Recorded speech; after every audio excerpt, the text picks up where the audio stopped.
The Magic still have a lot to learn about this group and a lot to work on after their season opening game, but one thing we certainly learned, Paolo Banchero is everything as advertised and a whole lot more.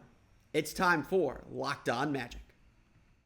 You are Locked On Magic, your daily Orlando Magic podcast, part of the Locked On Podcast Network, your team every day.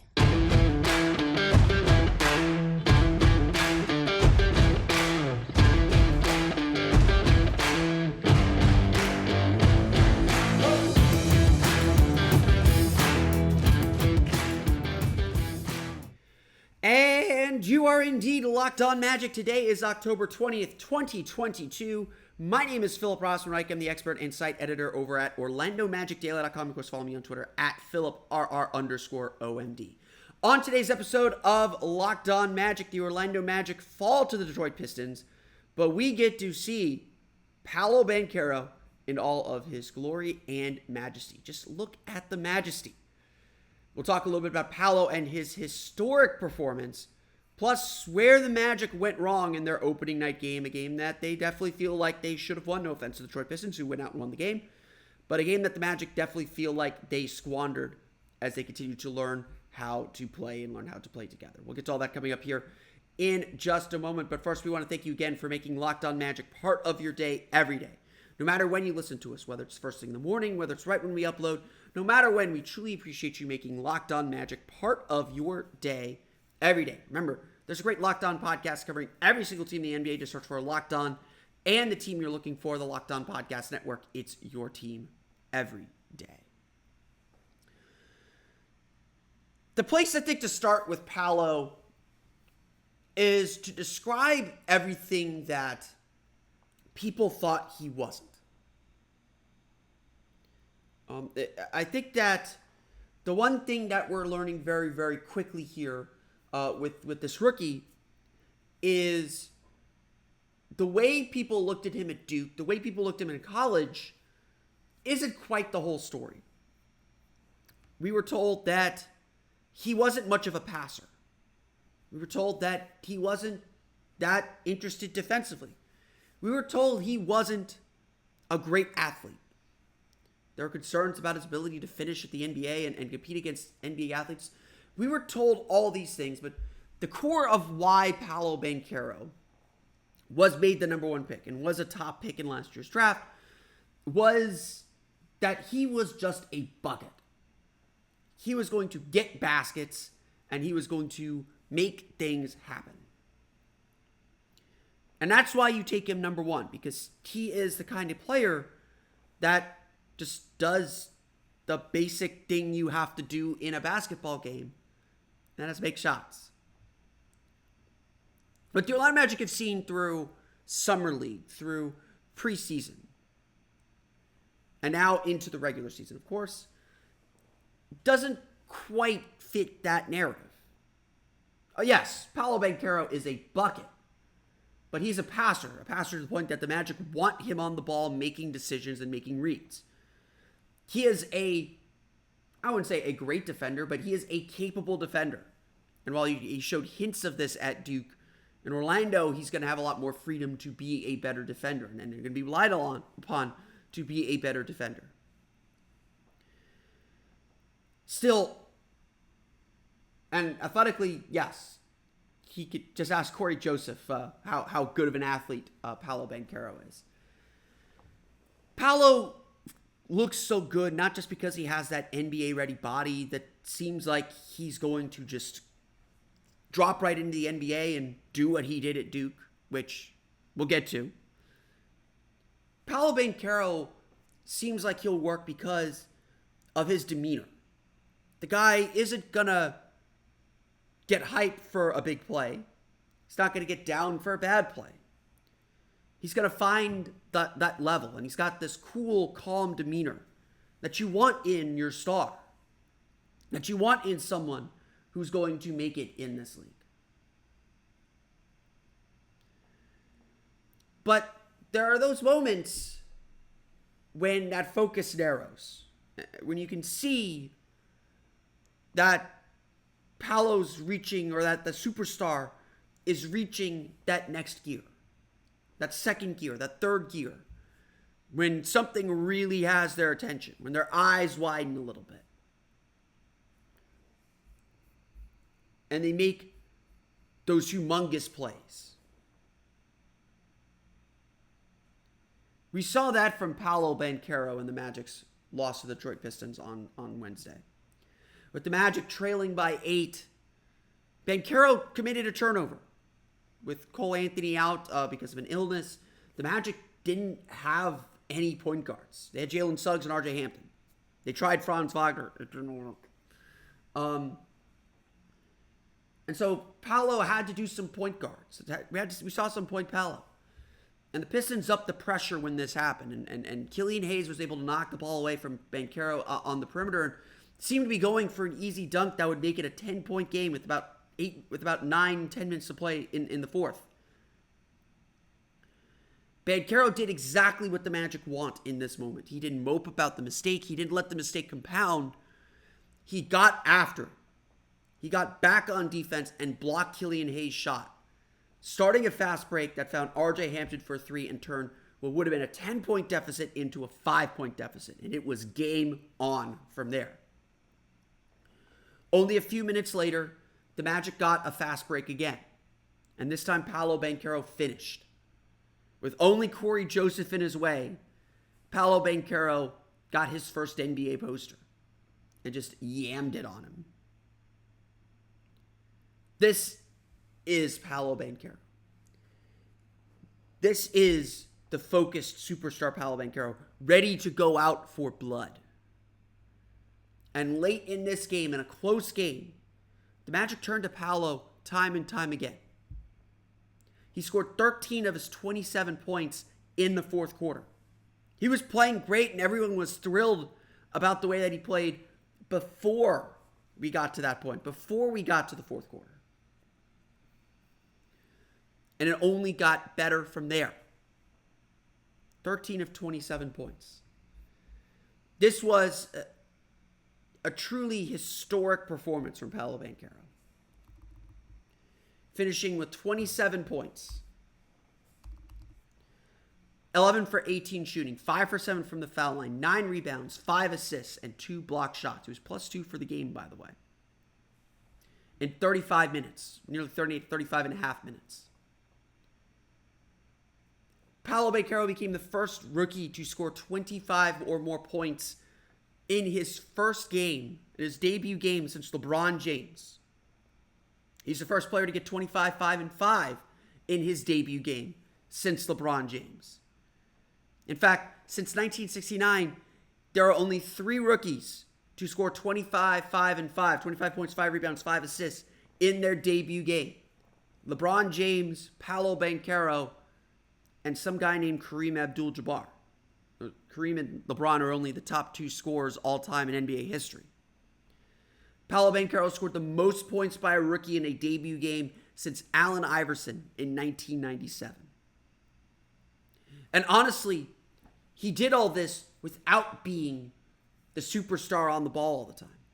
The Magic gave him the ball, the Magic let him play make, but very little of it felt forced. Banchero took 15 of his 18 shots at the rim. 11 of 15 at the rim. Or in the restricted area. Banchero was able to get his way to the basket, was able to finish effectively and efficiently. Never got frustrated by any of the small stuff or any of the bad moments that he had, and there were plenty. He still got a long way to go. But this was everything the Magic could have hoped for from him. When the Magic needed him to make baskets, he made baskets. When the Magic needed a score, they turned to him to get to the basket and do something. There was a lot of that in this game. We'll get to that in a minute. But Banchero showed the NBA, showed the Magic exactly what they're getting. Now, is every game going to be like this? Is every game going to feel this historic and this monumental? Probably not. As the Magic have said time and time again, this is going to be a by-committee approach. Everyone's going to get their hands in. Everyone's going to have moments where they step up and score. And the Magic are confident they have guys who can all get the baskets that they need. They have confidence that everyone is going to play a factor this season. But Paolo Banchero truly stood out. He even said after the game he felt like he left some points on the board with some of the layups that he missed, with some of the free throws that he missed. Still, Banchero made his impact felt, whether it was grabbing rebounds, whether it was getting to the basket, whether it was getting out in transition. Banchero found himself in the right spots and took advantage. There's still obviously a lot of work to do. He's going to get a whole lot better than this. But what a debut for Paolo Banchero. There was a game, though, and if there is one regret, is that the Magic were not able to pull out the W.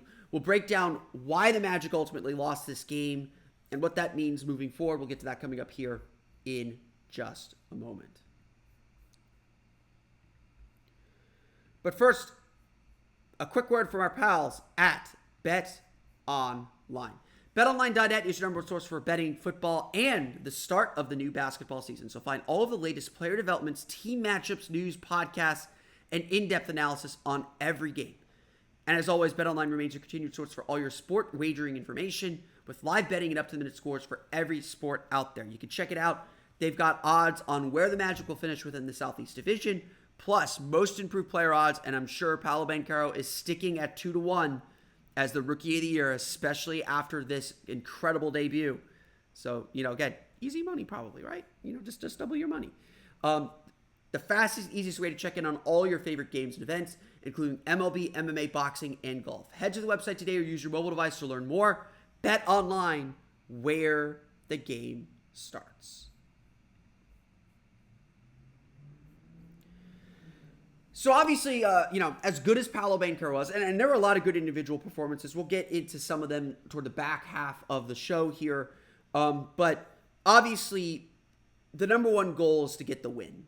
The number one goal for any game, get the win, get the W. And the Magic put themselves in a really good spot to get the win. They really had a chance to win this game on several fronts, but on several fronts too, the Magic did not take the steps they needed to win. At the end of the day, the Magic and the Pistons were good. Don't get me wrong. You give all credit to the Pistons. They fought. They did what they had to do to win.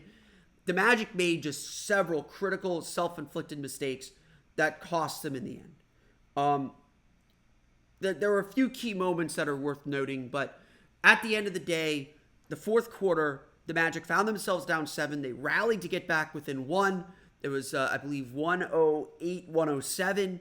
The Magic do a good job, the Magic throughout the fourth quarter did a good job, started doing a better job defensively, kind of keeping the Pistons out of the paint, keeping those kickouts from happening. And honestly, the decisive play of the game, they got beat by the shot they wanted to give up. The Magic did a good job guarding Cade Cunningham. Wendell Carter helped a little bit too much, but was there for presence. Cunningham kicked it out to Isaiah Stewart. Stewart was missing threes all game. That's the shot you want him taking. He makes the 3. It's a 4-point game with about 15 seconds left, something like that.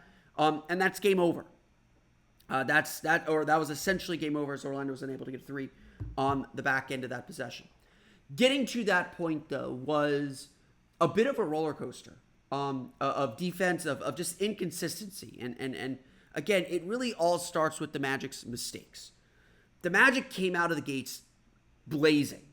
It was 6-2, and then Orlando put on a 19-0 run of just brilliant defense, great activity, good use of their hands, good deflections, getting out in transition, running their offense the way it's supposed to be run, great ball movement, great shot making. They just did everything that they are designed and supposed to do.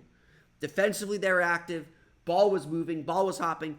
Again, bottle up that first quarter. That's how this team is supposed to play. They just were not able to get back to that level the rest of the game. Detroit did a good job switching. Cole Anthony was a late scratch in this game with an illness, so the Magic were essentially playing with only Jalen Suggs as their point guard, and they really struggled. The second quarter especially became all about the turnovers, and turnovers were the story all game long. It's the first game of the season. You expect turnovers to be a little bit high, but Orlando gave up 18 turnovers for 24 Detroit points. In the second quarter, they had 5 turnovers for 11 Detroit points compared to 2 for 2 on their end. Orlando's defensive activity went down as the game went on, and some of that was the fact that Orlando still had this major problem of fouling. They had this problem in the preseason. They hoped it would get fixed by the regular season, but this is going to be the story defensively. Orlando's not going to be able to do what they want defensively if they are fouling this much. Jalen Suggs fouled out with about 3.5 minutes to play. Paolo Banchero had 5 fouls. Wendell Carter had 4 fouls. There's just a lot of foul trouble throughout the game. Magic overall commit 24 fouls for 24 free throw attempts for the Pistons. So it doesn't absolutely kill them. And Orlando only gets to the line 19 times. But it doesn't absolutely kill them. But it was where those fouls took place. A lot of the Magic's problems was where these events took place in the game. They turned the ball over a lot in the second quarter as they gave up their lead. They turned the ball over a lot in the third quarter as the Pistons took the lead. They gave up offensive rebounds throughout the fourth quarter as Detroit was trying to hold on to their lead. Jalen Duren especially just destroyed the Magic on the offensive glass with 5 offensive rebounds. Again, Detroit gets 12 offensive rebounds for 16 second chance points. So again, it's not that they killed them on those second chance points, but it's where they came at critical moments where the Magic needed to get a stop, needed to get off the floor, needed to get back on offense, get back in the game. The Magic just could not get the big rebound that they needed, and oftentimes they would foul off those rebounds. So the Pistons are getting free throws on top of that. So it's, you bookend the first and fourth quarters. The Magic did good things, but they let Detroit get into a rhythm offensively. They got hot. Bojan Bogdanovic had what? Bojan Bogdanovic had 6 3-pointers. He made 4 of those in the third quarter as Detroit kind of built up their lead a little bit.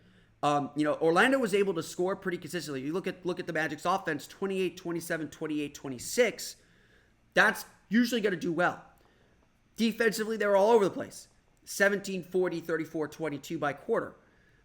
Giving up 74 points in the middle 2 quarters, that's going to kill you. And so the Magic just never could get their defense under wraps. A little bit afraid of fouling. Fouling was a bigger problem in the fourth quarter, especially fourth quarter in many areas. Collapsing too much in the paint. Their defensive communication was just frankly awful. That's honestly the only way I could describe it. They did not look like they knew what their switches were, what their coverages were. They just looked a little lost. And the Pistons did some good actions to confuse them and kind of mess them up. Orlando did some on their end to get Detroit off balance as well. But Orlando just couldn't get its defense pinned down. Detroit, I give credit to Detroit. They confused Orlando's defensive coverages. The communication wasn't where it needed to be. Everyone, Jalen Suggs especially seemed very disappointed after the game with the team's defensive effort. I think they know they could play a whole lot better. And, this was a good test for them. And clearly shows how much work they still have to go. This thing isn't going to be perfect. The Magic had to stitch this thing together. There's really no other way to say it. With Cole Anthony out, they didn't have a point guard. Their point guard for the second quarter was Franz Wagner, which didn't really work. I have to say. I think you could do it for some stretches, but Detroit really ramped up the pressure, made it hard for him to get into the offense, and frankly. You look at the Magic in the second and third quarters especially, they were scoring plenty. I mean, Detroit was giving up points, but so much of that game felt off balance, and the Magic just felt off kilter and off rhythm because they weren't able to get into their offense fast. Everything was slow. They were again, something I really watch with this Magic team. When coaches talk about pace, they're not talking about the number of possessions per game. They don't really care about that. What they care about is how quickly they get into their offense. And so you want the Magic kind of into their offensive sets with about 18 seconds left on the shot clock. The sooner, the better. I was watching the Magic get into sets at 16 seconds at best. Sometimes not even until 12. Their initial sets, just looked confused because, Franz just couldn't protect the ball, couldn't organize the way that the team wanted him to. So the reality is that Orlando still has to get still has to improve. They still have to do a whole lot better. They still have a lot of things that they need to clean up, really on both ends of the floor. And obviously, the sooner they do that, the better it's going to be for everybody. The better it's going to be for this team. Still a lot of really good things to take away from this game. Honestly, like, it's frustrating because all the mistakes Detroit deserves credit. They made the plays. I'm not taking anything away from them. All the mistakes made in this game were Orlando's mistakes. And one thing we know this team is focused on, the one thing we know this team is really kind of honing in on is the details. And it's disappointing to see them not pay attention to those details in this first game, but they're going to get to watch the tape. They're going to go to practice today. They're going to get their chance to kind of reset themselves. And one thing I think this team has done a good job of so far this season is not letting mistakes build and fester. The fouling has been an issue. I think the offensive rebounding has been a little bit of an issue too. So it is something they still need to improve upon and get better at. And obviously just one game. Now they have this under their belt. Now hopefully we'll see them take another step and do a little bit better moving forward. We're going to go through the final box score for you as the Orlando Magic had some really nice individual performances. Talk a little bit about where this team goes next. We'll get to that coming up here in just a moment. Before we dive into that, though, thanks for making Locked On Magic your first listen today. Now, make your second listen game-to-game NBA. Every moment, every top performance, every result. Locked On Game to Game covers every game from across the NBA with local analysis that only Locked On can deliver. Follow Game to Game on Locked On NBA, available on the Odyssey app, YouTube, and wherever you get podcasts. Let's go through that final box score, talk a little bit about some individual performances as the Orlando Magic fall to the Detroit Pistons 113-109. Obviously, we talked extensively about Paolo Banchero. Worth repeating, 27 points, 11 for 18 shooting, 5 for 7 from the foul line, 9 rebounds, 5 assists, 2 blocks, 4 turnovers for him. Like I said, the Magic made Cole Anthony a late scratch in this one. He was out with an undisclosed illness. It doesn't appear to be COVID. They didn't say non-COVID illness, but they just said an illness. So Cole Anthony was a late scratch. Jalen Suggs put into the starting lineup. We'll get to him in a minute. But that left the team without a true backup point guard. Paolo had to bring the ball up. Franz had to bring the ball up. And honestly, they both really struggled with that. Franz Wagner had a solid game. Everyone was asking, like, hey, be more aggressive with your shots, be more aggressive with your shot selection. 20 points, 8 for 18 shooting, 2 for 6 from beyond the arc, 4 rebounds, 5 assists, 5 turnovers. Only starter to have a negative plus-minus in this game was Franz Wagner. He was kind of the point guard for the second unit, and he really struggled with it. He can't do everything. I like how aggressive Franz was with his shots. I liked his array of shots that he took. He's loving that kind of Dirk step back fadeaway. We all trust that he's going to do good things. And so Franz, outside of the point guard duties, had a really nice game. He just can't play point guard. Teams are going to put pressure on him. Teams are going to make him uncomfortable. You could see his frustration in the second quarter. The Magic didn't know how to help him to kind of get the offense moving, and the team suffered a ton for it. I was frustrated for Franz. I know Franz was frustrated, but I was frustrated for Franz for what he had to deal with and what he had to go through in this game. It was not what the Magic needed. It was not what he needed, and frankly, they didn't put him in a real position to succeed in this one, or didn't give him the tools necessarily to succeed in the role that they were giving him. You can run point Franz, I think, in the half court really well, bringing the ball up, initiating the offense, getting action going. I don't think that does Franz well. I don't think that does him well. And if that's one thing we learned from this game, that's one thing we learned from this game. That was certainly something that was learned at halftime. The Magic did not run those same lineups, those same sets.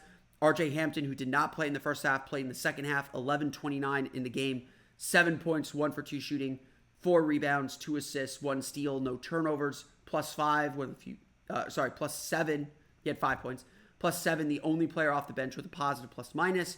The Magic, give Jamal Mosley credit for abandoning an experiment and a thought that he had very quickly when it was clear it wasn't working. I don't think Steve Clifford would have done that.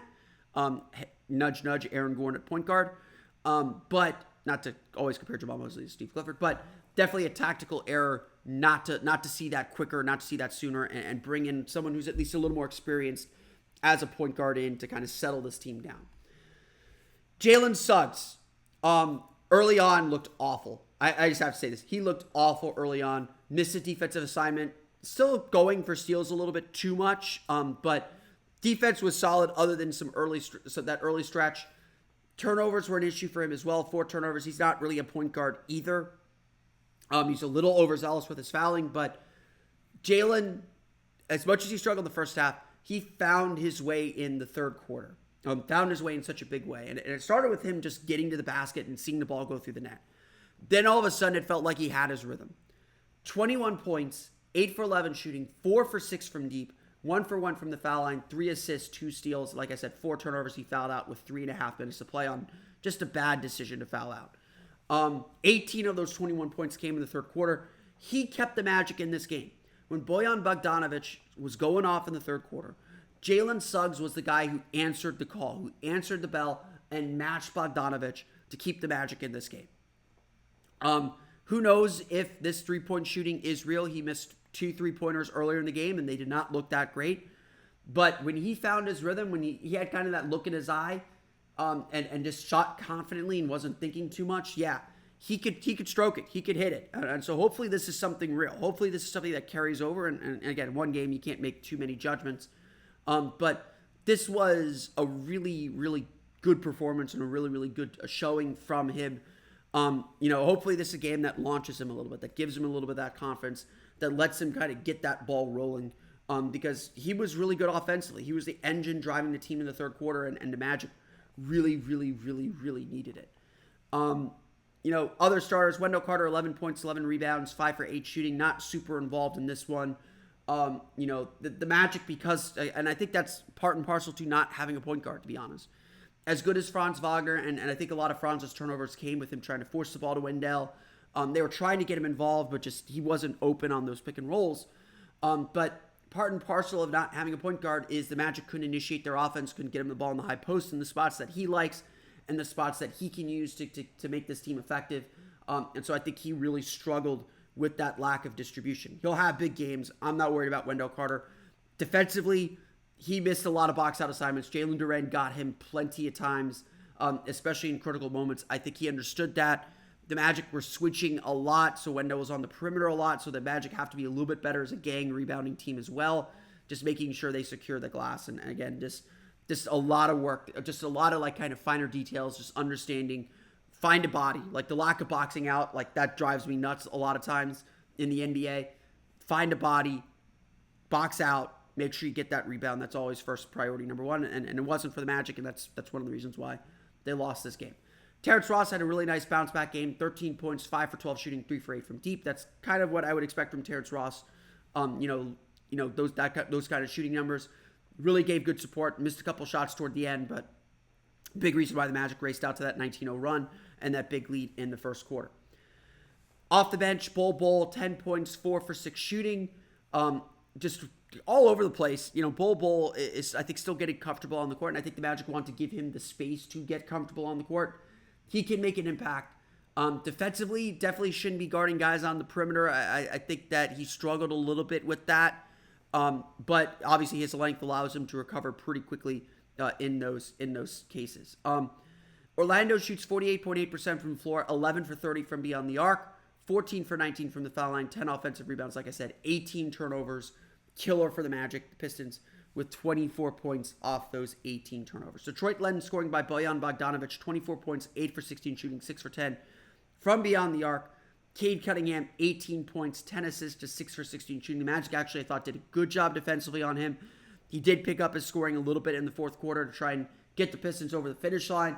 Orlando did a decent job with him as well, but obviously that 10th assist was the killer to Isaiah Stewart in the corner. He scored 14 points, just 1 of 4 from beyond the arc. Obviously, the one was the big one. Jaden Ivey in his rookie debut, a really solid game too, showed off his speed. I thought did a lot of really good things. 19 points, 8 for 15 shooting for him. And off the bench, Jalen Duren, 14 points, 10 rebounds, 5 offensive rebounds, 3 blocks. The Magic's bench just got absolutely crushed in this game. one of the big reasons why they ultimately lose this one. At the end of the day, Orlando did a lot of really good things. I think this first games are coin flips, they're crapshoots. You just don't know what you're going to get. And obviously, guys are not going to do as well as they did. They're not going to do as poorly as they did. There's a happy middle there. And so I look at this game as disappointing in that you could point to the very specific things the Magic did that cost them the win, that cost them a chance to win this game. And so I do think that you do have to consider that. You do have to think and look at that. But having said that, I still think there's a lot of positive to take. The fight is always there with this team. They gave up a 15-point lead. They were down by 10. Those kind of wild swings last year, I think, really buried them and hurt them. They fought all the way back. They played with good intensity. The intention was there. They played with good intensity throughout the whole course of the game. I think to keep themselves in it, they figured things out. They made adjustments. I think those things are really, really positive. I think we saw how good this offense can be when it's operating. And obviously, the Magic are down a bunch of key players. It's not just Cole Anthony. I think Cole Anthony would have helped a ton in this game offensively just to get this team organized. But this thing of Markelle Fultz were playing instead. This team is down several key rotation players right now.